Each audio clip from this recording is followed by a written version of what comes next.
in Wednesday.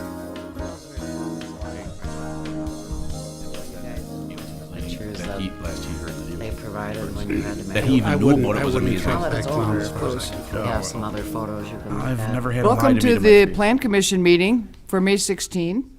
For those of you that have not been here, please turn off your cell phones so that we don't, that includes the Plan Commission, note that they needed to do that. And the way the meeting works is we will introduce the item, planners will introduce the item, we will ask technical questions about it, and then we will open it up to the public for you to have your say. And when you're finished, it comes back to the Plan Commission and we take our vote. So with that, we'll call the roll. David Borsek, Ed Bowen, Jeffrey Tomes, Thomas Wojtek, John Hintz, Here. Steve Cummings, Here. Kathleen Propp, Here? John Kiefer, Robert Weigert, Here. Carl Nolenberger. Here. We have the minutes of May 2nd meeting. What's your pleasure? Move to approve. Second. Any discussion? All in favor, just say aye. Aye. Aye. Opposed? Motion carries. First item, Central Mixed Use District Design Standards Variance Request for the closure of 3 windows on the front elevation of 537 North Main. Thank you. The applicant is requesting approval of a variance from the city's central mixed-use design standards to permit closure of 3 windows in the front elevation of the commercial building located at 537 North Main Street. The subject property is a .48 acre parcel located on the 500 block of North Main Street. It has a 1-story neoclassical style building which was built in 1925 and was historically used as an automobile showroom. It currently has a retail use and is home to Crescent Moon Antiques and Salvage. The building is considered a significant structure within the North Main Street Historic District. The city's zoning ordinance establishes standards for the central mixed-use district, which include the regulation that the size, proportion, and rhythm of original windows shall not be altered, and original window and door openings shall not be blocked. The applicant is requesting a design standards variance to close off 3 single-pane windows in the building's front facade, which are currently boarded up to create a sign band. So it'll be these 2 windows above the front entrance, and then this upper window as well. And the window openings will be enclosed with a 3/4 inch exterior grade plywood and covered with a 1/4 inch thick layer of reclaimed Ipe Brazilian walnut, which I have a sample of. And the applicant states that the Brazilian walnut is a durable outdoor wood and will be architecturally consistent with the existing structural features and will also provide a stable structural surface for sign installation. And here's the proposed facade, and they would have a wall sign over these 2 closed off windows and a projecting sign over this closed off window. And here is here's a view of what the projecting sign would look like. The petitioner feels that the original design of the front facade without a sign band results in an unnecessary hardship, as the front facade does not provide appropriate area for signage installation. The application also states that the signage will meet zoning requirements and will be consistent with the historical context of the building. The Oshkosh Landmarks Commission reviewed the proposal and feels that the subject window openings should be replaced with glass rather than the Brazilian walnut that is being proposed. The commission does not want to set a precedent of allowing closed-off windows on historic buildings, as it may be detrimental to the historic district as a whole.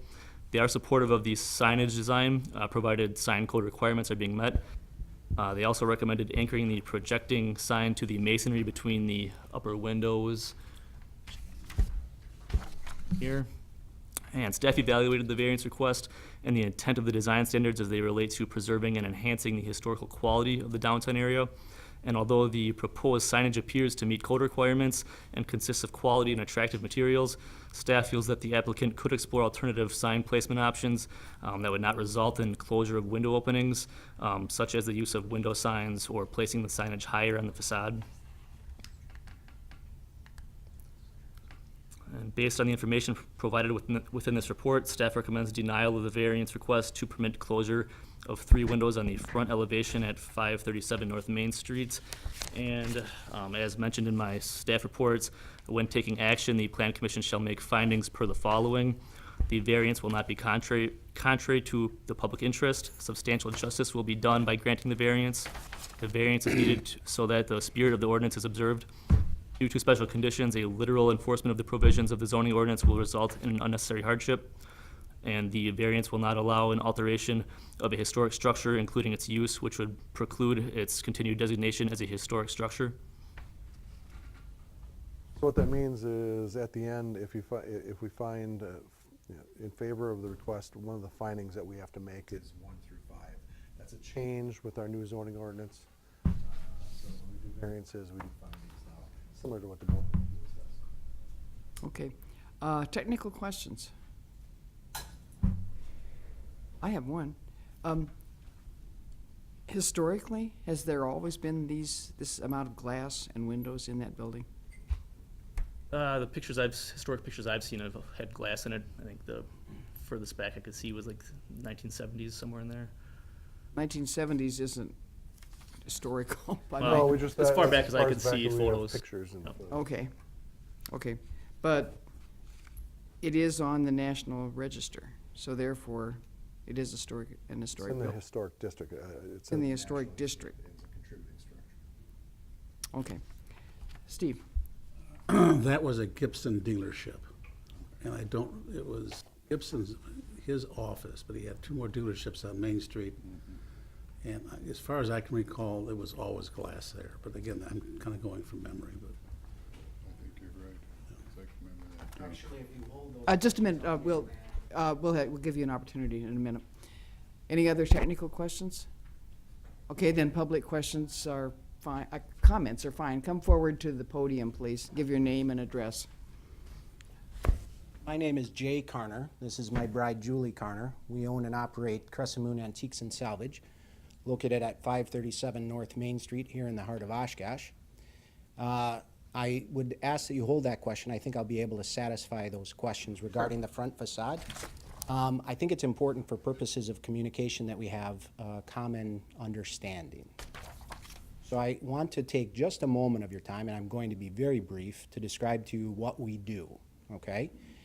Crescent Moon Antiques and Salvage provides building material and services for restoration, new construction, commercial applications, and many public service situations involving museums, theater, so on and so forth. We've been in operation for approximately 27 years. For 30 years, our background has developed, our common experience has developed as a result of reverse engineering. What I mean by that is, when we take apart these historic structures, we have to take them apart in such a way that the material can be reused in whatever application that might be. Now, 150 years ago, technology, equipment, was not available that we have today. So very oftentimes, this very same material that we are pulling to be reused is reused in another way with different types of mechanicals, different types of methods. Any questions on that? What we do is we provide a high-end building material primarily to new house construction today, but 27 years ago was primarily with restorationists, the purist, the person that would take an antique house and restore it back to its grandeur. Over time, that has evolved. With the onset of the internet, we're now, I don't feel comfortable pumping our own horn, but I'm going to be blunt with you. We're a nationally recognized antique salvage company, and we're beginning to reach overseas. It's not uncommon that our material is being shipped all over the United States, and based on my training and experience, I'm being drawn into these multi-million-dollar projects to provide insight as to how this material can be reused, repurposed in their structure, whether it be an antique structure like the Grand or Grand Central Station. That's where we are at. To answer your question about the Gibson building, you are correct, Mayor. That was the Gibson building. That was awarded to Mr. Gibson as a result of surviving the Great Depression. However, if you look at the photograph on your top left, you'll notice 2 windows and 4 small rectangular windows at the bottom. Brian, can you put your clicker on that? Low and to the left. There you go. Thank you. That bank of windows was originally an overhead garage door. The reason why I know that was an overhead garage door is because the 2 windows immediately above in what I would refer to as the sign band is all of the mechanics and the structure that would lift the garage door up. Furthermore, that was supported by our curb cutout, which was a driveway into our building in the front. The mechanicals are pretty cool. My gut tells me, probably looking at the type of construction, probably late 70s, early 80s, that was converted over to what you see now. Modern aluminum windows, some reflective glass, and then panels up on top. When we did Main Street, I consented to have the curb cutout removed and then requested that the trees be put in there. We've owned that building for about 10 years. When we bought that building, it had been on the market for a great deal of time. It was in very sad shape.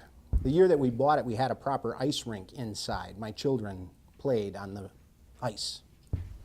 See, on the west side of that building, that's a 2-story roof. On the west side of that building, there was no discernible roof. Julie, can you pass out the first set of photographs? How many people have been inside our shop here on this board? Oh, I'm glad I'm doing this. So that's an interior shot. The lights are out. There are no lights on in the shop right then. So when we bought that building with our background. And what I mean by that is we have the ability to assess the bones of a structure. And even though there was no roof, even though there was no heat, the water system was still based on a lead pipe feed, no electric, no insulation, and broken windows, we still bought that building. And the reason why we bought that building, ladies and gentlemen, is you are looking at the last white and gold terracotta storefront in the Fox River Valley. There's not another one. They've all come down. See, to call that front a masonry structure is like calling the Episcopal Church a masonry structure. The Episcopal Church here in Oshkosh is a stone church designed by a guy by the name of William Waters. It's stone. It's totally different than terracotta. And terracotta is totally different than brick. And terracotta is totally different than block. Can you set out the second set of photographs, please? That second set of photographs is taken from the north end of our building. The north end of our building used to have signs up high near the roof line. And well-intentioned people who wanted to have signs put in place placed their sign up high. And those signs come down anytime you penetrate that terracotta structure, you're running risks. Water, ice is catastrophic. I've spent approximately 10 years trying to find someone that can reproduce terracotta that I can put in, and I'm unsuccessful, and I can assure you I have a great deal of contacts throughout Wisconsin. High, and to the left of that main photograph that you're looking at, you'll see some damage if you look real close. I spent about 2 weeks patching that, color matching it. Why would I do that? Well, the reason why I would do that is because as soon as we bought that building, we had to do the necessary things. We had to close up the roof, put new roofs on. We had to change out all the windows across the back. They were all boarded up. We had to upgrade the electrical system in order to come up to some semblance. We had to abate all of the asbestos, professionally abate it. We had to redo the plumbing on the inside, and then we started on the cosmetics on the inside. I have to tell you, my young bride would have loved to have had signage out on the front of our building at that time, but we had to take it by hierarchy of need. I can tell you exactly what those windows cost per unit. As a matter of fact, the window immediately to the right, about 2 weeks ago, was broken out by presumably an intoxicated pedestrian. We know it is. He sent us a letter of apology. That's going to cost us $2,200 to replace that piece of glass immediately to the right of the front door. I have to tell you, I hold the Landmarks Commission in the highest esteem. They are very well-intentioned individuals who are trying to accomplish something that is, for all practical purposes, insurmountable. They repeatedly rely on us for information, advice, and in many times, material. I can appreciate their position. But you have to also understand that I understand the way organizations work. I've spent 10 years working on that building. Can you send out the next photograph? I can tell you what glass costs because, as you might guess, actually, yeah, that one would be fine. Mr. Karner, could you focus on Yep. why Yep. you don't want to? I'm bringing it to a point. Go ahead, sweetheart. Yes. That window is on the west roof line. Most developers would tell you that I am crazy. That particular pyramidal structure is a skylight that has approximately 175 square feet of glass in it. It was non-existent when we purchased the building. It was the primary source of water coming into the building, aside from the roof. And we rebuilt that. I'm embarrassed to tell you how much that cost us to rebuild that window. But that is a significant architectural element of our building. And to have taken it off, put boards over it, and put a roof on it, while economically it would have been the smart thing to do, from a developer's standpoint, that certainly would have been smart. But from an architectural element standpoint, that would have been a tragedy. The reason that I'm bringing this up to your attention is this. To replace the upper windows, those windows on that sign band, costs about $700 per unit. Pretty minimal. Usually takes about 2 hours. I can tell you that because I've replaced 3 of them so far, and I'm glad to do it. The Landmarks Commission suggested that the reason why we wanted to put that sign up is because we were just trying to save costs, delay actions. I have thick skin. There is nothing that any of you can say to me that's going to hurt my feelings. But they only had 5 minutes to evaluate what the proposal was, whereas I've had 2-3 years to plan for the front facade. They made a decision in 5 minutes. The iron sign that you see there, that sign was developed by an artist in Yankee, a fellow by, what town is that? Cedarburg, Wisconsin. Solid steel, or a solid hard stock sign consistent with the 20s and 30s. You'll note the Art Deco styling in the sign. You'll note the Art Deco styling in our logo and in our name. Can you switch to the next one, the one that has the proposed sign? I'll draw your attention to that moon and that M. I cannot believe I'm going to tell you this.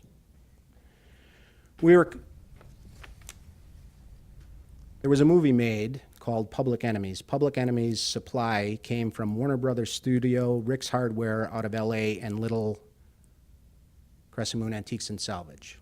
Those were the only 3 companies that provided material for that company. We were selected over 1,000 vendors. I was, after working months with the film production, I was having a bowl of chili. It was a guy by the name of Bill Skinner. He's the art director. They were looking for alternative shoot sources. I spent about an hour and a half describing the downtown area of Oshkosh. He said he'd have someone come and scout it out. Within months, Public Enemies was pushing to have filming down here. Made things very easy for them. And I have to tell you that the 400 block benefited significantly through grants and so on and so forth as the result of the Public Enemies. I was involved in the design of the storefronts along that patch of roadway, as well as historical impacts across Wisconsin during the filming. I still am wondering if you could get to why. Get to the point? Yeah, please. It only costs about $600 to replace a set of glass. You see, we're not going to own that building forever. Eventually, we're going to go. And when we go, the new owner likely is not going to have our sign because we have no intention of passing on this business to anyone else. And when the new owner of that building has that building, they will be thankful that all they have to do is cut out some 2x4s, remove some plywood, and spend whatever a sheet of glass costs to reinstall it. But for me right now, in good conscience, I cannot penetrate that terracotta front to put signage up. I can't. It's, what I'm trying to get across is that while I appreciate where the Landmarks Commission is coming from, I think that if they would have had the benefit of understanding what that structure is made of and how really fragile it is, they'd have to recognize the fact that from a common sense, logical standpoint, better to replace a sheet of glass than try and redo that terracotta front. So what I'm asking you is this: let me use that space. Let me put that crescent and that M on our front. That comes out of Public Enemy. That's our signature. It's now recognized across the United States. Our old image, frankly, only local people recognize as the beginning. So I'm asking you to let me use that space. Let me build it so that it does not damage the building. I would make the argument to you that that type of signage on that type of building, while not original to that structure, is consistent with the style of the structure, meaning that upper band is actually called a sign band. That's where you would have it. Now, Gibson used to display tires, and I'm told automobiles on that second floor. Apparently, there's a photograph of a car hanging out that second floor window just above our door. The days of driving slowly downtown, strolling downtown, looking up and seeing tires in the window, I'm afraid they're gone. We draw people to Oshkosh from all over the United States. Your event study, your independent study, recognized us specifically as being the leading ambassador for the city of Oshkosh on a retail level. It'd be nice. May I ask a question? Yeah. One of your earlier photos that you sent around, I think showed, and I'm not sure where, on the front facade, that somebody had penetrated the Yeah, it's on the south side, yeah. And that's one reason you don't want to No. try to penetrate the terracotta. The terracotta goes down Yep, both sides. yep. And actually, the most decorative The terracotta, right-hand side and the left-hand side, and does it go down that center? yes, it does. It does. Okay. So I'll give you an analogy. I want you to imagine a beautiful painting. Whoever made that, it's a Leonardo da Vinci painting. And I'm not suggesting that this is a da Vinci structure. But I want you to imagine a da Vinci painting. The Landmarks Committee had to make a decision, and they had to make a fast decision. And what they decided was to save the frame of the painting at the risk of losing the painting. You see, it's easy to replace glass, but that front, I'm running into a real problem. I have yet to get the 2-inch marble necessary to redo the front down along that bottom edge. But we I will. think you've made a good case. Does anybody have any questions? Any questions about the material or the fasteners or any of those types of things? That, wood panel, entire, across the entire top there? No, Or just in those two panels that are shown on the drawing? correct. If I can direct your attention, you see the red dot that Brian is directing? That's going to act as the hardboard behind that crescent moon and the letter M, that script M. And then all the way to the left, there's another panel. And that's going to be your more 1920s, 1930s Art Deco, Art Nouveau style signage that would have been appropriate to that time period. The reason why that's critical is what it does is it gives you the ability to use modern mechanical fasteners to hold that material up there. The epee wood, we're actually kind of helping out the state of Illinois. The state of Illinois deforested huge tracts of South American wood in order to get that epee. It's completely impervious to rot. It sinks when you drop it in water. They made their highway dividers out of that. Well, around about the mid-1990s, they started getting a black eye because of the emphasis on ecology and green and saving things. And they very quietly began to put up concrete barriers along their highways. That material it's the ugliest, dirtiest, grossest wood you can ever imagine.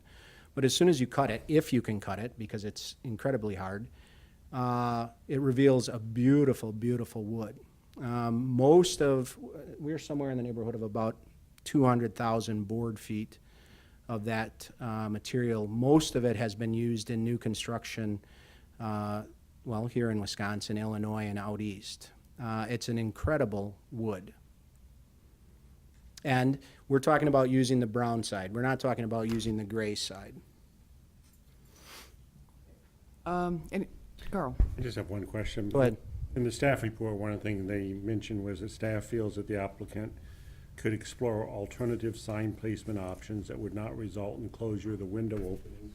These options include the use of window signs or placing the signage higher on the facade. Correct. Do you look into that? Yes, actually, for the last 10 years, we've had a sign hanging in the window. You know, it says Crescent Moon on it. But on the flip side to it, all of your lower glass is a wide open window, meaning that when you're standing in front of the shop, you're being separated, almost like a zoo. The windows go down to about this height. I know we're being recorded, but I don't know the height. And we need to open it up. You know, we'd like to be able to open up the windows for two reasons. One, it's a better retail application of being able to set up a showroom. And then, of course, there's a security aspects of being able to see inside at nighttime and so on and so forth. And that upper sign band really is designed to be signage, right? And so for our purposes, if I'm going to go ahead, and I've been dragging that curly sign around for about 20 years, waiting to use it. I'm going to keep it. The other sign, we're probably going to build, or have it made, actually.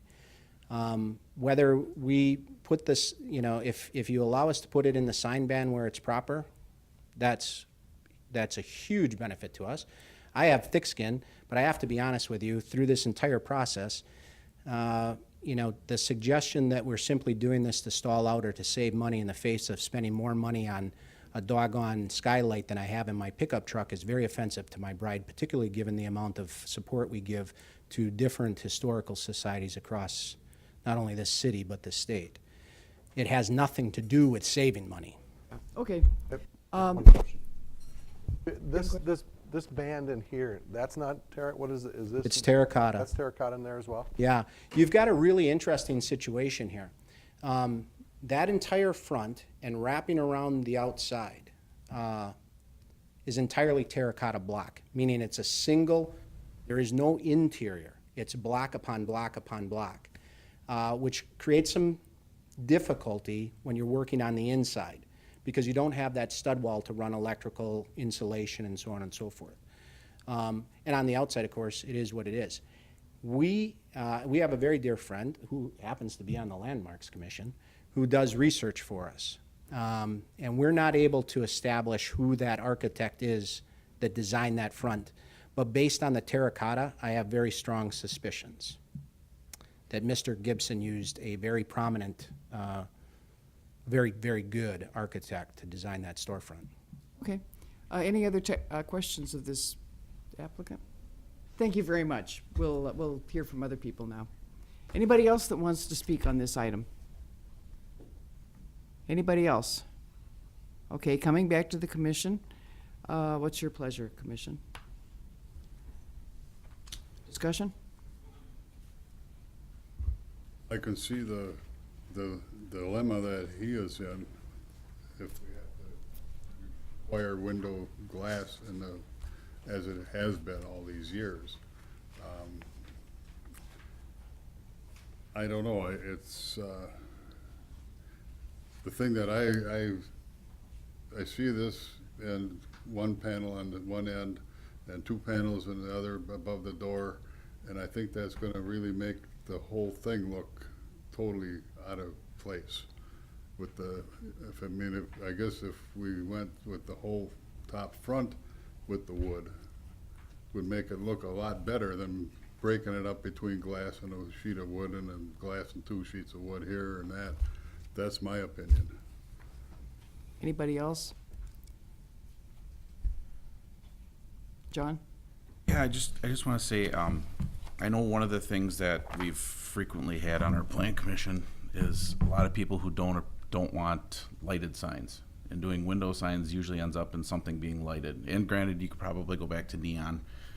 I don't know if that's actually before or not, but and you don't need to respond on that. But we've got somebody here who deals in history. He knows what he's doing. And I think looking at the hardship part of it, I mean, he has a lack of place to put up anything that's historical, like he's showing with the iron sign, which would hang out from the side. Because that terracotta, as we can see from this picture, doesn't support it. I'm wrestling in my mind right now about the lack of hardship clause right now, because, or the unnecessary hardship clause, because it's I understand it's it can be removed very simply, and that part got to me really easily. And if this is one we've got to wrestle on as a group, and I just don't know how to go about this, because like you're saying, it seems kind of weird to have it two and a half. So I don't know. I think this is something we kind of have to talk about as a group. We need everybody to input on it. Well, this doesn't sound like me, but I'm thinking he has a hardship. And because the terracotta is not supporting a sign, and that would have been the logical place to hang it off a piece of terracotta.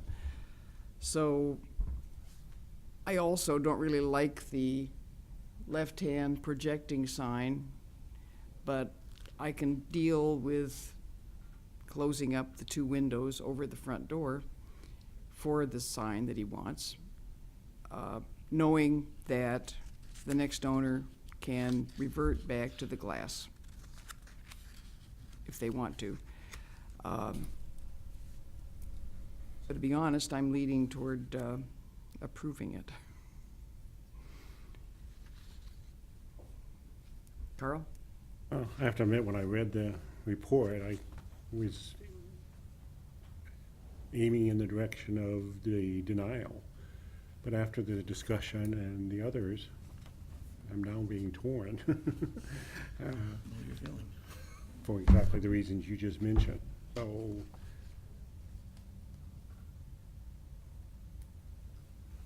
I would support your position in the event that that's the direction. Commission, I'm leaning toward asking the applicant one more question. Would that be all right if we Absolutely. brought him back? I have a feeling I know. Okay, would you come back again, please? I promise I will be very brief. I'm just gonna ask you a question, you're gonna answer the question, and that's all.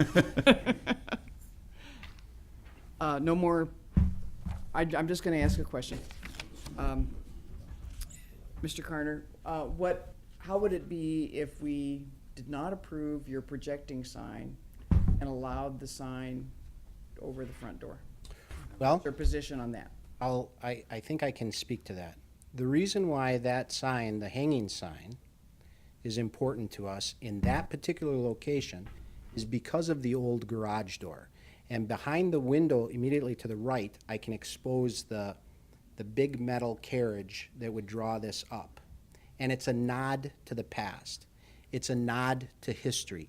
It's a nod to preservation in that form.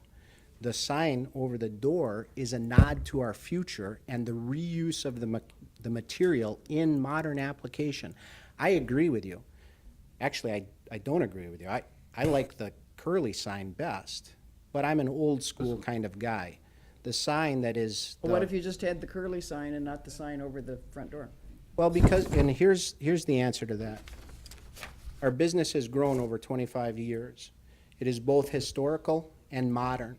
The two types of logo joined together on our website and on all of our branding speaks to not only reuse for restoration and historical purposes, but also the nod to modern, meaning being able to take something that was never intended to be used in that fashion and reinvent it using it as something else.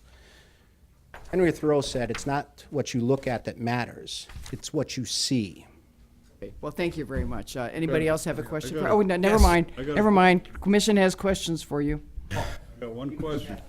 These pictures that were just handed out, Yep, on this building, yes, in the left-hand corner, Yes. above the garage door, yes, there is a huge sign mounted on your building. yes, there is. So you're telling us that that was fine back then, but it's not now? No, actually, that's not what I'm saying. And I apologize because I get a tendency to be long-winded when I'm confident and I know what I'm talking about. That particular sign, those holes penetrated all the way through the terracotta where you can see them clearly. Those are the two holes. They were only about 2 inches that I was able to patch up. They're still visible if you look closely. They're not the big gaping holes that you see on the north side of the building. I'm very familiar with it. And I can understand why, looking at that picture, you would say, well, Jay, put the signage on the building.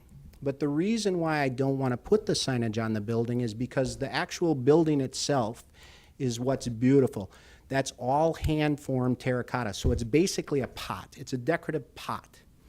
So because of the amount of money, and I can assure you, I've spent tens of thousands of dollars worth of money on that glass, my way of thinking, from our standpoint, it's a travesty to hang it up and cover up the painting rather than put a proper backing up there so that we know that the sign is not going to fail.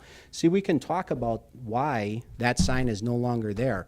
The reason why that antique sign is no longer there is because they're very heavy and they were not properly anchored. And very oftentimes they would fail and they would create a pedestrian hazard. That's part of the reason why those upper windows, to be honest with you, probably should come out because they're single pane windows, and while it's a beautiful design, I have to tell you, it poses a significant risk to pedestrians because the building Okay, shifts. any other questions for the applicant? John. Steve? Yeah, I'm a member of the Landmarks Commission, and we spent more than 5 minutes on this subject matter. Okay. And I don't believe you were at the Landmarks Commission. I was meeting. not, sir. So we spent a lot of time wrestling with this whole issue. And our feeling is, and I think, and I looked at David Borsak's not here, but it's one window at a time. One exception we make at a time, and before we know it, the whole original architectural intent of a building is gone. And I think if we're really concerned about maintaining our historic districts, encouraging redevelopment, I go back to the Varsity Club. We worked with that owner very carefully to give him the look of that building. It was also a Gibson, it was a Chevrolet dealership. To give it as close as we could the look of it in the 1920s. So I guess I don't like managing by exceptions. I think it's a dangerous trap. I think what I'm seeing right now with just the glass, it's the way it was designed. I think it's attractive. When we start making exceptions, I think we're in a very dangerous trap, especially with our historic districts. So that's mine. John? Just wanted to ask you what the feasibility would be, because we have numerous people wrangling with the iron sign, of using on each side of the support on where it's split above the garage door, going on each side and not actually closing the entire window. Then you would still have window space and using as little boarding as possible. I understand where you're coming from. Behind that, and it's actually good, there's a steel I-beam that runs behind that, which makes for a great anchor point. The thing that I struggle with is wind, right? And even though we use high-grade mechanical fasteners, you're always going to get the vibration. And when you vibrate pottery, you have a tendency to start to get cracks. And just so we're clear on this, I was not at the Landmarks Commission. I want to reiterate that I hold them in the highest esteem. I will continue to support them. But under these circumstances, this is not your normal building. And while I can appreciate, even if we said, Jay, we need to maintain all of those windows looking at glass, as glass, I have to tell you, I have 30 years of experience that suggests to you that that should be cautionary. Any other questions? I guess not. Thank you for coming back. We appreciate it.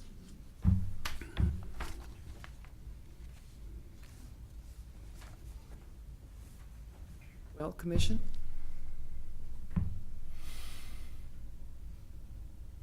If nobody else has anything to say, I'm going to move to approve, because that's what we have to do on this, right? Well, I mean, Everything's in the positive. Everything's in the positive. So I'll make a motion to approve it. there a second? I'll second that. Carl?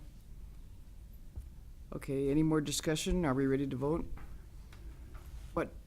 What would we make findings Vote and then according to this last paragraph? We're We'll gonna make a finding once you make the finding once we vote? vote. After the, yeah. Okay. Ready to vote?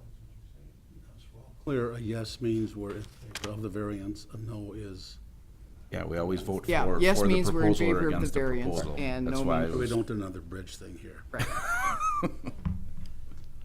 Okay, call the roll then. Weigert, No, Nolenberger, Aye. Hintz, Aye. Cummings, No, Prop. Aye. Motion carried 3-2. Now, we make findings. Now we'll make a finding, how you feel the variance is not in public interest. Why don't you, Brian, you lead them through the discussion on this. Yeah, the list in the staff report, those are the findings to be considered, so, I guess you could use one or all, or any of them that you feel apply, you could use Look those at the bills findings. that go, we feel it's not contrary to public interest, you can leave it there. Or you can, you can grab due to special conditions. It's just all up to you and which one you think fits the situation the best.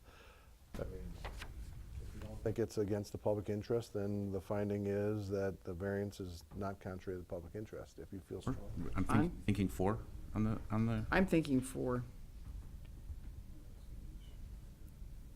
That because they can't put a sign on the terracotta, There, that's what we want. that's the Right. significant factor for me. I agree. So is there consent, the three of us Yeah. that voted that way, there's consensus? Okay, then if number 4 is So sufficient. number 4, due to the special conditions of the building's terracotta construction, literal enforcement of the provisions of the zoning ordinance will result in unnecessary hardship. I Right? think so. Yes. Because you don't want to put this, you don't want to wreck the structural integrity of the terracotta by requiring the sign elsewhere. Right. We don't want to ruin the structural integrity of the only terracotta in the Fox Valley. I think that's even more important on there. We don't- also appreciate the death by one sign at a time.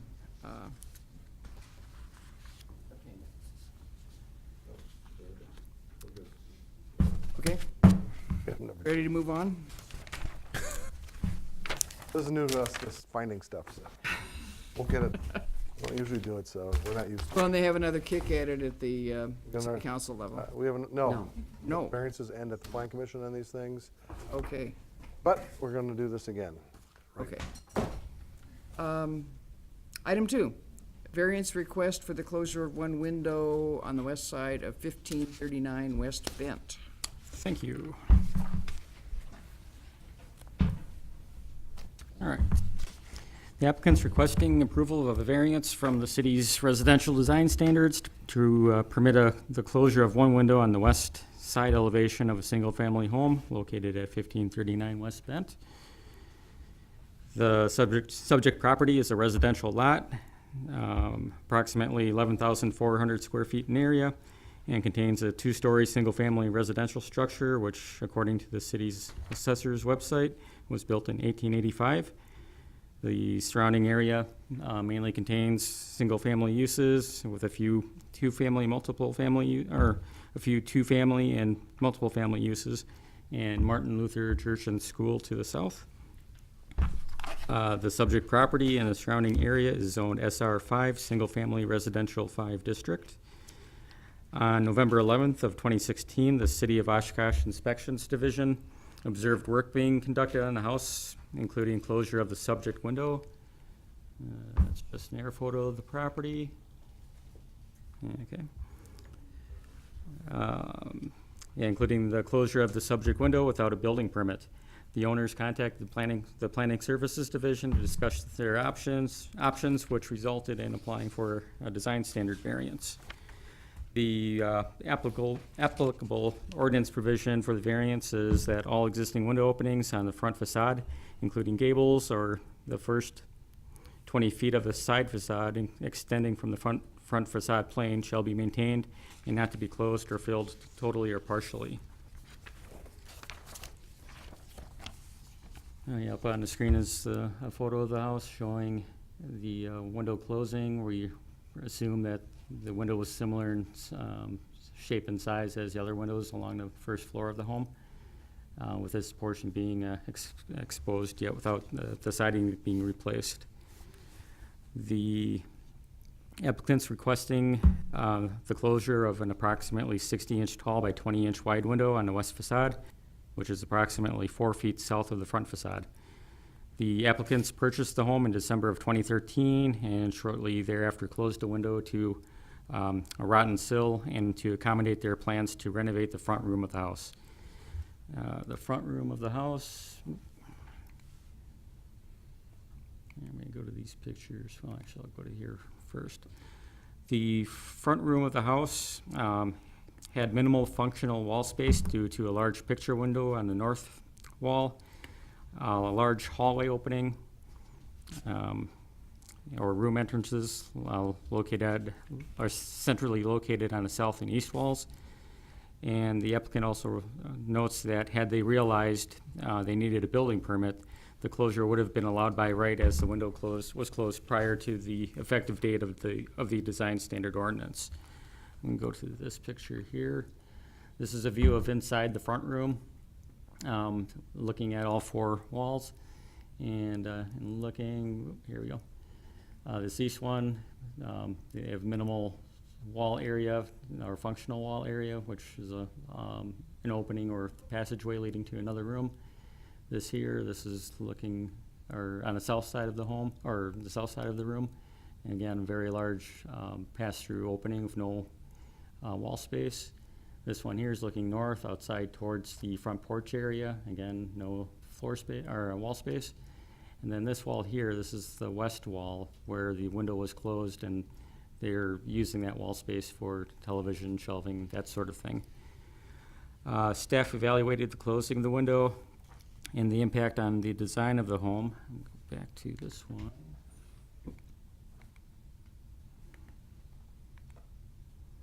The purpose and intent of the design standards as they relate to preserving the home's architectural integrity, as well as the potential impact on adjacent properties, the neighborhood character, and the curb appeal of the block. Staff is of the opinion that the elimination of the one window will not negatively impact the architectural style of the house. With this window being closed up, there are still 12 windows along the west side of the facade on its own. And then staff recognizes that there is a uniqueness or hardship to the front room as when the house was constructed in or architectural styles in the 18th and early 19th century. Houses were built with numerous windows for light and ventilation. The hallway connections and pass-throughs add to the hardship by eliminating functional wall space, and staff believes that the purpose and intent of the design standards is being upheld and achieves the goal of the property owner, which is to add usable space for the homeowners. One item that staff does have concerns about is the fact that the siding for this window and the other modifications on the west facade, including there was an upper story porch over here and some other work done, that the west facade, the siding has not been restored yet, considering the work started over 3 years ago. The neighborhood itself is generally well maintained with high owner occupancy, and the existing condition of the home does have a blighting effect. So as a condition of approval, staff is recommending that all missing siding on the home be installed by December 31st of this year. It's up to the Plan Commission to evaluate the proposed information and determine to their best judgment and opinion if retaining the existing window creates an unnecessary hardship. And in your packet or staff report, you do have the 5 standards that the Plan Commission is authorized to grant the variance. And with that, staff is recommending approval of the variance for closure of the window, with the finding that the standards do not apply to this particular project because the proposed window closure will not adversely affect the structure's architectural design, the neighborhood character or curb appearance of the block, And we are adding one condition that all siding restoration work on a home shall be completed by the end of this year. Okay, technical questions? None? Is there anybody here to speak to this item? Come up to the podium, give your name and address, please. I'm Damaris Casey. I'm the homeowner at 1539 West Bent Avenue. Basically, I don't disagree with anything you're saying. I know it closed it up. I was under the impression originally that as long as it was under $500 worth of work, no structural issues, we could do it without a permit. And now, obviously, I know I can't, but I'm willing to comply with everything, side it up. I really don't have any objections to anything you're saying unless you have questions for me. I was going to replace the siding. The siding's really unique because they don't really sell it anymore. It's a triple wide, it has to be the right measurements, but I can definitely find something to make it work by December if that's the only condition. Questions? I guess not. Thank you very much. No problem. Thank you. Anybody else that wants to speak to this item? Okay, back to the commission. Carl? Approval with of the variance with the finding and condition is outlined in the report. And the condition, siding need to be restored. Is there a second? Any discussion? Call the roll. Weigert, Aye. Schnellenberger, Aye. Hintz, Aye. Cummings, Aye. Crop. Aye. Motion carried 5-0. Okay. Item 3, development plan approval for a new parking lot at Oak Lawn Elementary School. Oops. All right. Thank you. So the subject area for this particular item consists of what I thought was 3 parcels. The applicant has actually submitted a lot combination request, so this is currently 1 parcel. The staff report did say 3, so our records haven't caught up yet with the request that the petitioner has set. So essentially, the applicant is requesting approval of a general development plan, so this is the first of 2 approvals that will be required for this project. For construction of a parking lot at 27 West Linwood Avenue and then 22 through 24 Viola Avenue. So those were the 3 original parcels.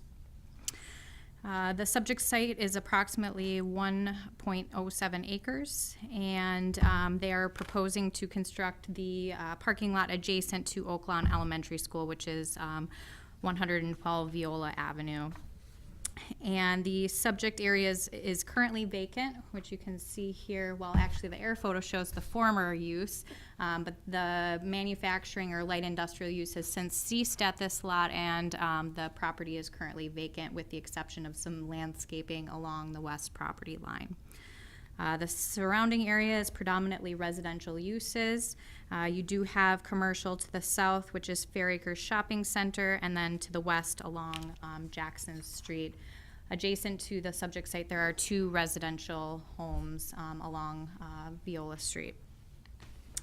The subject site is currently zoned institutional with a planned development overlay, and the 10 and 20-year comprehensive land use plans recommend commercial use in the area.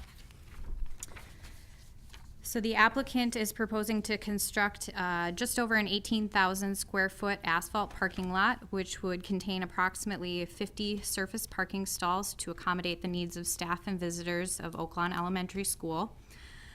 Based on the existing indoor institutional use, the zoning ordinance requires the elementary school to provide 1 parking stall per 2 teachers. According to the Oshkosh Area School District, Oak Lawn Elementary School employs a total of 50 teachers. This includes both full and part-time staff. So a minimum of 25 surface parking stalls and a maximum of 32 parking stalls would be permitted per the zoning ordinance. The school site just adjacent to this does currently contain a total of 45 surface parking stalls. So this proposed project would bring the total number of stalls on site to 95. Staff is supportive of a base standard modification to allow additional parking spaces as it may be necessary in order to alleviate safety and traffic concerns.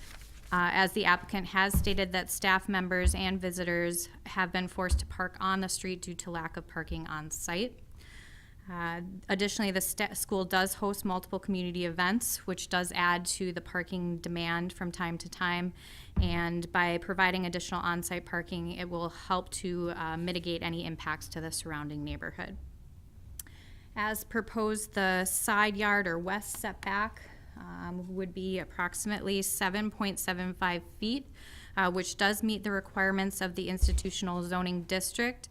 With that being said, the proposed parking lot does abut residential uses to the west, and staff feels that the proposed improvements should provide adequate screening to mitigate any potential conflicts with the residential use.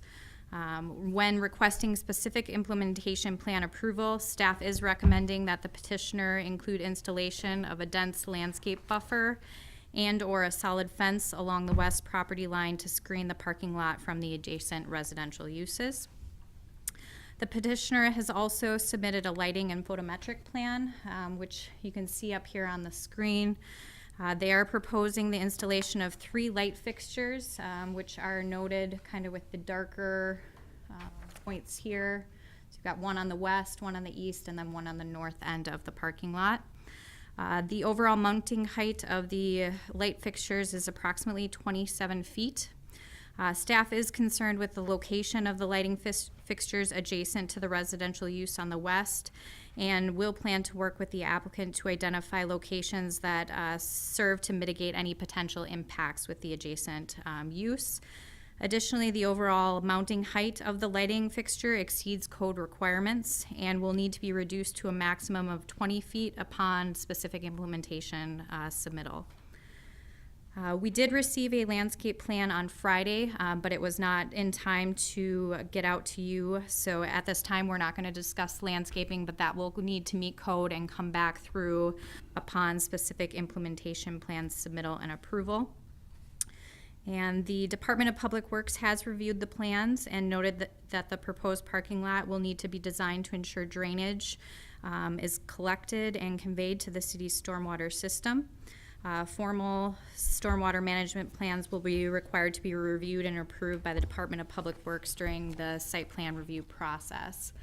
And then just lastly, the last condition that staff would like to add onto this particular item is that the owner will need to combine the single parcel where the proposed parking lot is with the school adjacent to it at 112 Viola Avenue prior to the project commencing so that it is all one single parcel. So with that, staff is recommending approval of the general development plan and the findings that were listed within the staff report with the 4 conditions that were listed in the report. So with that, I'll take any questions. Okay, technical questions? I have one. Can you go back to the plan? Not that one, that one. There's extra area to the north, and that will be grass, or I saw a small note that said future development, future building area. Yes, they have noted on their general development plan that they are planning to construct a future storage building north of the parking lot. At this time, we haven't really received any information on what that building would be. So with specific implementation plan, we'd want to see a little more detail in terms of what that future structure would be. I do know that the school district has been installing storage garages at most of their sites for on-site cleaning equipment for snow removal, grass cutting. So my guess is that that's what that future proposed building will be for. And my understanding is that the remaining area will be restored to turf grass. Okay. Any other technical questions? Anybody here from the audience to speak to this item? Nobody. Okay, seeing nobody, back to the commission. Motion to approve the recommendations and conditions. And Motion and a second. Discussion? second? Call the roll. Weigert. Nolenberger. Aye. Lance, Aye. Cummings, Aye. Crop. Aye. Carried 5-0. Next item, general development plan and specific implementation plan for redevelopment of the granary property, let's just say, on West Sixth. Sounds good. Thank you. So the applicant is requesting approval, as was mentioned, of both the general development plan and specific implementation plan. There's two separate actions or items that they are reviewing here. The first is for the redevelopment of the granary building, which is at 50 West 6th Avenue. And then the other area that is being reviewed is the parking lot, which is located directly east of 40 West 6th Avenue. So the subject area totals approximately 0.33 acres and does include the former granary structure and then the surface parking lot adjacent to 40 West 6th Avenue. The proposed project is intended to allow for rehabilitation and conservation of the former H.P. Schmidt Mill building, which includes an adjacent non-original building addition to the east for a total building area of about 9,500 square feet. The existing structure has sat vacant for approximately 10 years since the closure of a nightclub, which was Club Element. Prior to that, the structure was used as a restaurant known as the Granary. In 2015, the Common Council did approve a landmark designation for the Granary, and the site is one of only 2 structures in Oshkosh with such a designation. Even though the structure is historically well known as an Oshkosh icon, to a number of residents, its present unoccupied condition is deteriorating. The subject area is currently zoned Riverfront Mixed Use District with a planned development overlay, and the surrounding area is predominantly light industrial, warehousing, and some commercial and residential uses. The 10 and 20-year comprehensive land use plan recommends mixed downtown development for the area. So the proposed redevelopment plans will allow for the structure to be reused, the first and second floor as office space, and the single-story east or non-original portion would be converted to a restaurant and brew pub. And then you can see on the site plan the parking lot improvements to the east of 40 West 6th Avenue will be reconstructed to permit some parking for the proposed use. So based on the uses, a total of 33 on-site parking stalls would be required. Because 50 West 6th Avenue is fully developed with the existing structure, it does not allow for on-site parking. With that being said, the petitioner is proposing off-site parking and plans to mill and overlay the existing parking lot, which I've mentioned, to add curbing and to define the area. The proposed lot would contain a total of 15 surface stalls. A variance from the access control ordinance will be required to permit vehicles to back into West 5th Avenue. And an encroachment agreement will also be required for the curbing improvements that are proposed within the right-of-way of West 5th Avenue. Staff is supportive of the 2 prior conditions because the curbing will help to delineate the public right-of-way with the private parking lot. And with that, though, a development agreement and maintenance agreements will be required for the proposed improvements. The petitioner is also planning to make improvements to West 5th Avenue right-of-way to accommodate angle parking on the north and south side of the street, which you can see here. An easement will be required for the use of parking, public parking along the south portion of West 5th Avenue as proposed. The property line, if you follow the red cursor here, does kind of go halfway through those proposed parking stalls, which is why that easement will be required to permit the public parking to go on the private property. In addition, the owner has an option to purchase a vacant parcel which is located on the southwest corner. You can see here of Nebraska and West 6th Avenue. And they will be converting that to off-street parking to service the proposed development. The petitioner has indicated that once completed, the off-street parking lot would provide an additional 21 surface parking stalls. So if you take that proposed parking lot with the one that they're making improvements to, they'd be at about 36 stalls, which it does meet the code requirement based on the proposed uses. Pedestrian access is included within the development plan to connect the building entrances to an outdoor patio area and the public right-of-way. You can see the patio area here along West 6th Avenue. The applicant is proposing to reconstruct the public sidewalk along West 6th Avenue and Nebraska Street. The petitioner has worked with city staff to accommodate future right-of-way or Riverwalk connections and is proposing a 7-foot public sidewalk along Nebraska and West 6th Avenue. The proposed improvements will also allow for streetscaping improvements such as terrace trees. And as proposed, the Common Council will need to grant a variance to the subdivision or sidewalk ordinance to permit the sidewalk to be located at the back of curb right here along this portion of West 6th Avenue because the right-of-way is actually located where the red cursor is here. So the council will need to grant that variance in order to build the improvements as proposed. Signage was not included with the submittal and will be required to meet code requirements. In addition to that, landscape plans have not been submitted at this time, but are not required because this is dealing with the redevelopment of an existing site. With that being said, the proposed plans will allow for terrace trees, and the applicant is proposing a landscape bed adjacent to the existing structure here along Nebraska Street, which will add to the site. And they've also mentioned adding some decorative landscaping along the patio area here. Stormwater management. So based on the redevelopment, the petitioner will collect and convey drainage from the parking lot improvements to the existing city storm sewer. They are proposing a new storm inlet located at the southeast corner of the parking lot, which will connect to an existing storm sewer located in West 6th Avenue.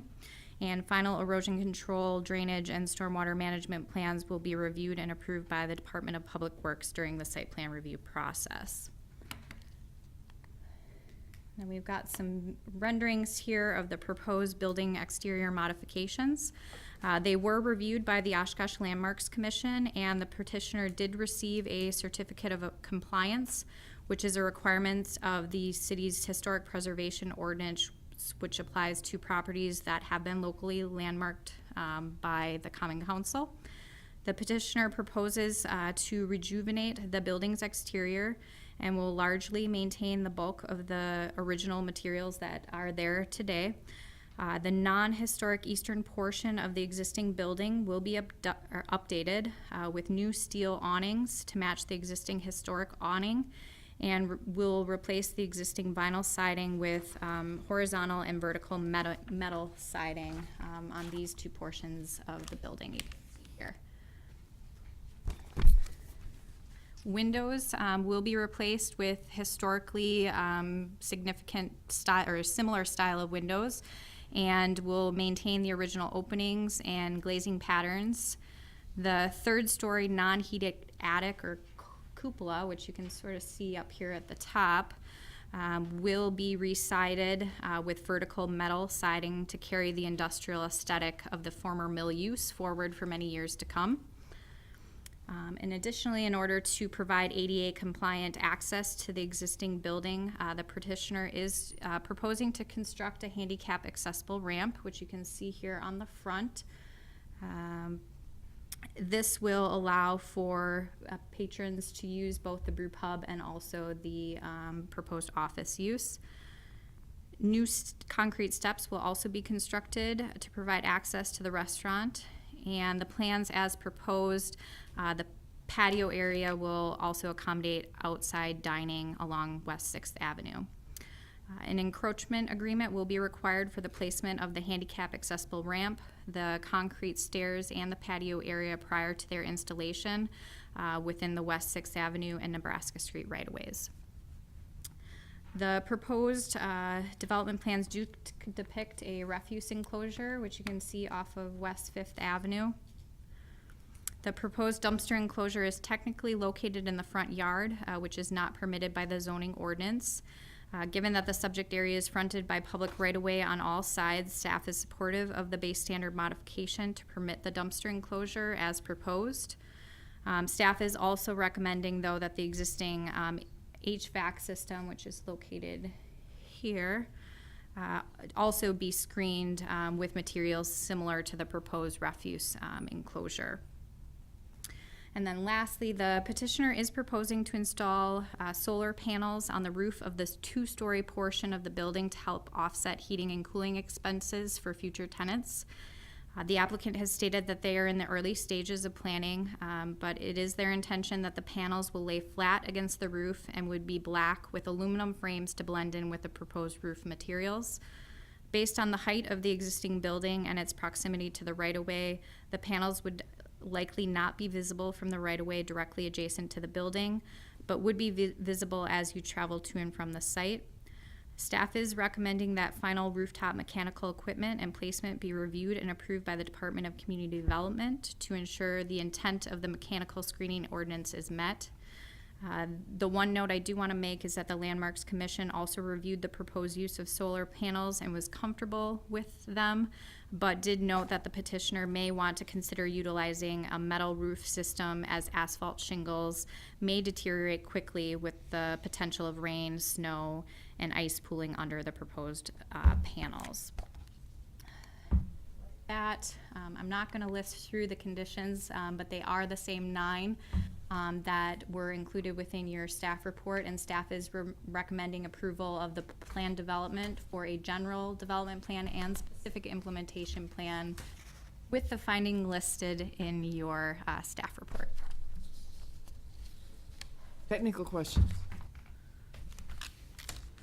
I've got some. I believe you said that the Riverwalk will come around the west side of the building, and it essentially will be the sidewalk. Correct. And I know Yes. why, because the marina is pre-existing condition. Correct, yes, yes. So, so that's part of it. And the other question was the angle parking along what is supposedly West Fifth Avenue. There are boats parked along next to the marina building right now, so they would have to be removed. Correct. Technically, those boats are currently being parked in the city's right-of-way. So now that this project is going to be improving, those boats will be relocated elsewhere. And it is my understanding that the owner of the existing marina has been contacted and is aware of that situation at this time. Okay. That's all my questions. Any other technical questions? Anybody from the audience here to speak to this? Proof. Oh, we got. Oh, no. Somebody, I didn't see him move. My name is Kurt Kepler. I On live my at way. 1726 River Mill Road. And I know the architect is here. And I just want to commend these guys on taking a really sour purse or sour apple and turning it into something very nice. But we do have some concerns because we own 40 West 6th. And this development pretty much encompasses our area. And I'd like you to go back to the plot plan. And if you could, can you blow it up a little bit? I cannot actually. This- Okay, go up with your pointer, now a little to the right. That area right there is currently parking behind our building. And it would go away. And I don't know what does it say on the, Existing to remain. okay? What's that going to be if it's behind our building? Is it grass? Is it dirt? Is it curbed-in area? What's it gonna be? Essentially, the area would remain the same, and the only change that would be that there would be curbing added to the public right-of-way section here, and then swing around to the area that is currently owned by the petitioner or the owner. So, Would that preclude parking then? Oh, go ahead. The area behind the curb would likely be filled with topsoil and seeded, and then to blend back into the existing asphalt pavement that is on the private property. If that makes, so we'd have. So this section here would be turfed grass and seeded, and then anything on the private property end would remain as is today. I don't know how that the legalese works, but we're giving up parking to turn it into a grass area, and there's no easement given by us. We have a deed restriction on the property when we bought it that says we're entitled to 16 spaces of parking, and in the new plan, there's 15, and they took away the 3 that we already have behind the building. And I can't understand why you would draw that area, and then specifically where it gets to us, it's a drainage area, no parking. So parking is critical there for us and a restaurant. I hope it's successful. I hope it's packed every night. We're there mostly during the day. But we have a parking easement on the east side of the building, and that allows for, I believe he's got it down to 6 cars. And then to take away the parking in the back of our building, it doesn't work for us. We have, future tenants, we have current tenants, and we need all the parking we can get. And I'd like to see, there is a drawing, which I have, a previous one, I'm sorry I only have 1 copy, but it shows 7 stalls, and then it shows, you can pass this around, a grassy area that sticks out, which would give us, I believe, 3 or 4 more stalls. So, we just want to protect our property. I love what these guys are doing, but I gotta believe there's a way that we can work out us getting an easement, or giving an easement, and then what I'd like to see is have that restricted parking for us. Because there is no parking that we can put any signs up on. And I would like to see that as part of the agreement. I don't think it hurts the development at all. I think it just changes, a little bit of a grass area, because I don't know why you put it there in the first place. It doesn't make sense. They're in need of parking as much as they can get. We couldn't agree on the easement, but we assumed that it was gonna stay as is then, instead of going to a grassy area and taking away our parking. Plus the fact we have an easement for 16 stalls, and now there's 15 there. So it hurts us again. So, once again, I applaud what they're doing, but I think we can work around it. I really need those parking stalls. And I can't understand why a grassy area was just designed right there. What a coincidence, because we wouldn't give the easement.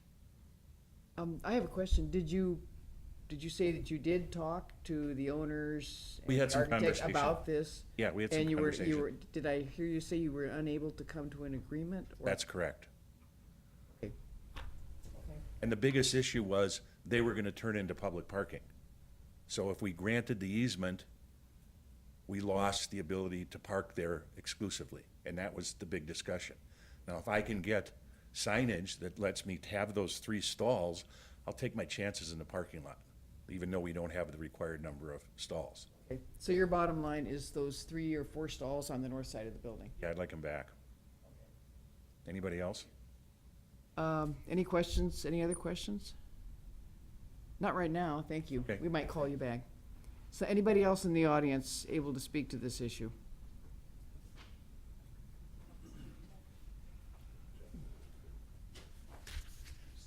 Chet Wiesenberg, 240 Algoma Boulevard, and I'm the petitioner, so I'll be here to answer any questions you have. The question about his parking. I guess I'd defer to the city on that. Well, the parking situation is, we're not sure the parking behind the building was ever technically legally established, because what's happening behind the building is they're actually, if you see the way it's striped, and it doesn't show as well in this photo, but I don't think there's 18 feet to get a legal parking stall in here. So part of it is backing into, part of the parking that's going on, we believe, is on, actually in the city right away. So that's part of the issue, and that's part of the reason why if we're gonna construct a public street along that area, we need an easement, and we can't, as far as we know, without any other special action, designate public stalls along the right-of-way for a specific use. Like, for instance, go back to the site plan. So, for instance, these stalls are being installed partly on the granary property, partly in the actual right-of-way area. Easements being granted to the city to allow for public parking in that area. And that's why we can allow that. We can't just allow somebody to hang out into the right-of-way with the parking. So I think that was some of our concerns in that particular area. Steve, if you want to come up and talk a little bit on that. No, that is the issue, is that they were essentially encroaching within the right-of-way for parking, which is not allowed by code. So without the ability to have an easement there, it was closed off to prevent parking in those areas so that they're not within the right-of-way. The issue is he wants private parking. That cannot happen within the right-of-way. It is public right-of-way. You cannot sign. We went through that with Oshkosh Corp. Over on 23rd Avenue when they granted an easement, and you can't designate it as private parking when a portion of it is within the right-of-way. John? What are the city's plans for Fifth Avenue? Because, I mean, I've lived in that area my whole life, and I remember when I was a kid driving through there, but it hasn't been used as an actual street. And It's public right-of-way at this point in time. Right. The improvements that they're proposing to make out here with some curb and gutter and some striping out there will, in my opinion, massively improve the ability of the navigation through there, the aesthetics of it, and make it more usable. You can see the islands to the east that are gonna be set to hopefully define the entranceway where the right-of-way is. A little farther to the east, actually.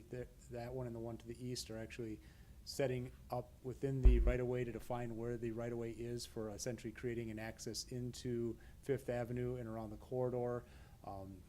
Hopefully, we'll be able to do a little improvement to that area to the east with some funding availability yet. well, are there plans for this with the Morgan district that's going, is basically what I'm getting? Because, you know, the other thing that we had come through here, where they're going out, building on both sides of the street, I mean, is that gonna, like, Fifth Avenue gonna go into that or anything, or is this, Fifth Avenue ends at Nebraska. It's been vacated. so it's just this little section that we're talking about? Yes, this little, very narrow section that's had sides vacated off the north and south side. Buildings encroach. It is a mess, to say the least, with railroad tracks and everything else still embedded in it.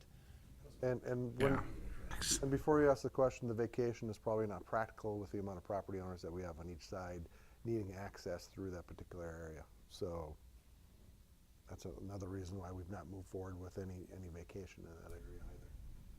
So, Because you would have to have, likely, you'd lose access to some of Sweetwater, but you wouldn't have any parking. You wouldn't have any public parking along Fifth Avenue, because what would happen was this half would go north and this half to go south.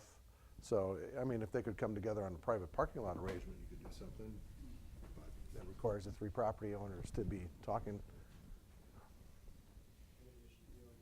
Storm sewer down through there that serves drainage for the area. And I'm not sure if there are WPS utilities in the area or not either. said there is a storm sewer, storm verify location that, Yeah, there's an inlet just kind of to the southeast of that pipe connects to somehow, or the exact location of it hasn't been found, but we know it runs through that area.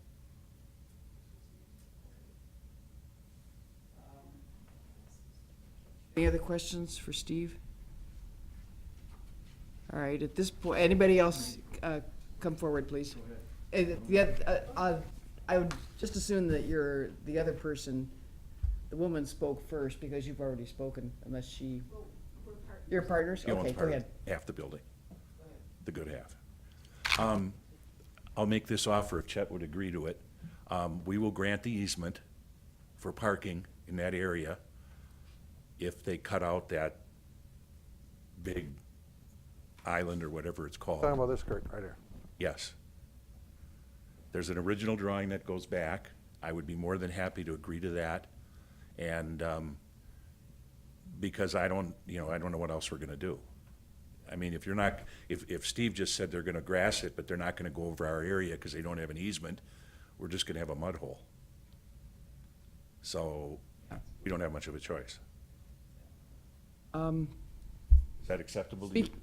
Well, speaking for myself, I'm wondering if we should lay this over, give you two a chance with the city to come up with another plan that works for everybody. Please don't. Wait, I mean, all we need to do. I mean, He's we got a can- problem. No, And- no, what Kurt just offered a solution, saying, get rid of this, put the parking spaces in. The easement doesn't go to them, the easement would be granted to the city to allow for parking and to create the public parking. We would set up the same arrangement that we're gonna have along the rest of Fifth Avenue down to this corner with Kurt and Peggy, and then we'll have it with, I was just referring to you, Peggy, and then Chet and his partners. So it's just, we would amend the site plan to add the parking along West Fifth Avenue Add parking where it says existing to remain, we'd add parking. behind 40 West West 6th. And please don't lay it over. I'm a developer too. Okay. I know what 2 weeks means. It's an eternity. So we have a short season, so we'll work it out. And I wasn't aware that the easement was given to the city.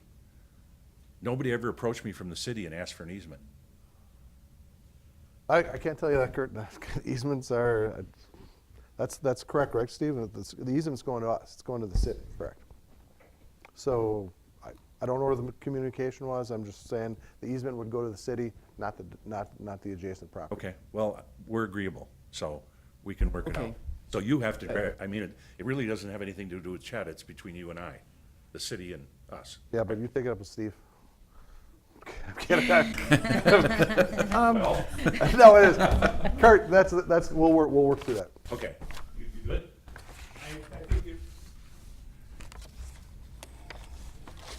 I didn't see the plan that circulated around, but I think I'm familiar with it. It certainly was feasible at the time we looked at it to have the parking stalls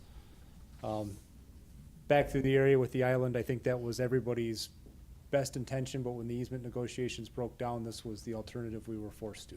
So, if we get back to this, I think we'll be good shape. Okay, so this Kurt, is a right, we weren't- specific we weren't- implementation plan also, so, it's the little bitty details matter. Kurt's right, we weren't in the chain on that discussion, so. I think that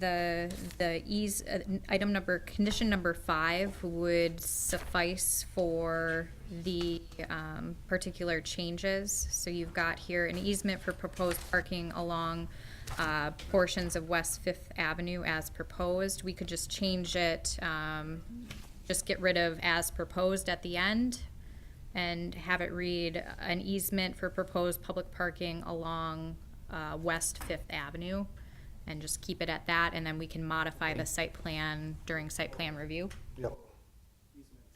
Easements, yeah. Easements, I'm plural. understanding that I will see something from the city. Yep. Correct. Thank you. Okay, thank you very much. And just so I explain to everybody, the reason that we have to have that easement, because you see this line here, that's the property line. We can't have cars from private development hanging over into the right of way like that and then backing to the right of way. That's why we need the easement. But we're having easements on the north side too. Just the south Just the side. south side, because we're actually, the public parking is actually going onto the private parcel here. This is all right of way up here. Down here Oh, is all right. actually technically parts of their parcel, but in order for us to implement this plan, we need the easements to allow the cars to hang out, to allow Okay. the cars to park on their property and then hang out. in the Okay, right-of-way. okay. Okay, I'll amend my motion to go with the recommendations as changed on the easement part of it. Pardon? As in number 5, then. As in number 5, right. I'll second that. Okay. Any more discussion? Call the roll. Weigert, Aye. Hollenberger, Aye. Hens, Aye. Cummings, Aye. Crop. Aye. Motion carried 5-0. Carol. Just wait, I don't one comment, since this is my last plan commission meeting, since I'm retiring and moving to our Lake Place north of Chippewa Falls, Oh. that in my 30-plus years in city management and 15-plus years in academic teaching, public management. I've watched a lot of community development and planning operations, and this is one of the most top-tier ones I've ever seen. It makes the plan commission role a heck of a lot easier than you could ever envision. Even though we don't always agree with each other, it's always done very well and very collaboratively, and I just think that's perfect. So, And we're, when Carl announced We'll miss that- you. We'll miss Carl. You've been a rock, and you've had a lot of great input through the years. We're gonna miss you. It's gonna be hard to fill your shoes. We'll continue on, of course, but we wish you all the best. Thanks for the comment. Yes. John? Okay, I don't know what the protocol is for this, but going back to issue number 1 that we dealt with before, because you can have multiple reasoning on that, I think we should have had reason 5 also. Because it's not gonna alter it as a historic structure, structure. For, That was for Chris- the antique place. we don't know that. See, We don't know that. Because in order to do that, we'd have to get an opinion from the State Historical Society, and that's where we really. I just, No, I looked at that too, John. yeah, I just didn't want us to forget it and then have it come back on us or We'd something. actually want an opinion from SHPO or something like that if we're gonna go. Okay. I think, and I've already thought we need to maybe contacting Madison on some of these things to make sure that we're not having. Just trying to be Nope, diligent. you're right. I get to move for adjournment then. I'll second that motion. All in favor? Aye. Aye. Opposed? Whew. Carl. Done the last one.